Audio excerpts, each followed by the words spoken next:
So today I'd like to talk about advice. So I try really hard not to give direct advice to somebody.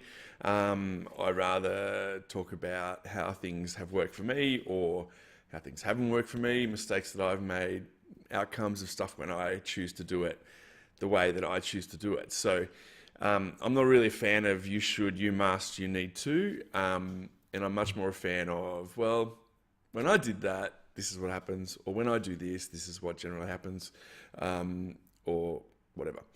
But today got me thinking about the least helpful advice that I've been given.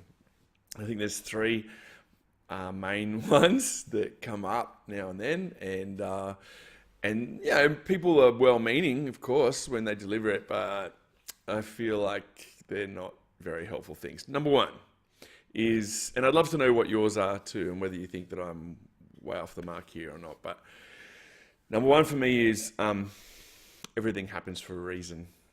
I just flat out don't think that's true.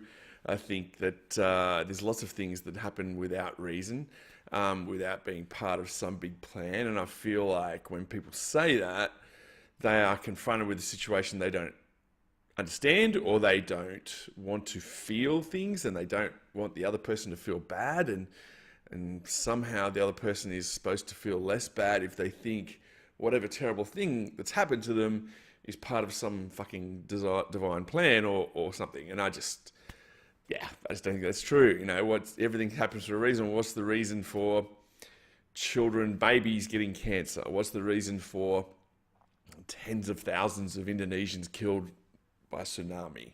Like, really? I find that really unhelpful, right? Secondly, I think when people say, be strong, what I think they're really saying is, don't cry, don't get upset, don't feel anything, because if you feel something, then I might have to feel it, and definitely don't want to feel it. And so I feel like be strong is kind of a bit of a cover-up for, don't show emotion, don't feel emotion. The other problem I have with be strong is that the opposite of that, the inference to me is, if I actually do feel something or start to be upset or whatever, then the inference is that's not being strong, which is you're being weak. You're being weak to feel that. You're being weak to get choked up or be upset or be distracted by or grieve or whatever. And I just think that is unhelpful. And then the third one, which is I hear it all the time in the entrepreneurial and small business startup world, is fake it till you make it. I think that is spectacularly bad advice for a lot of reasons. Number one, and sort of the main reason, I think for me, again, this is for me, I have to face things, not fake them. I have to face it and see if I'm good enough, see if I'm smart enough, if I've learnt enough, if I'm empathetic enough or whatever. I just don't want to just barge on through pretending that I know everything about something if I know fuck all about it. Like, there's that.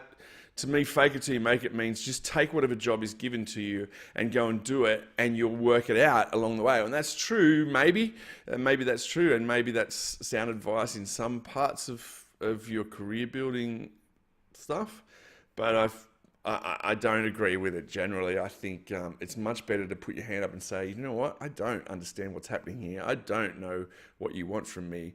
I don't know who you're looking for, who you want me to be.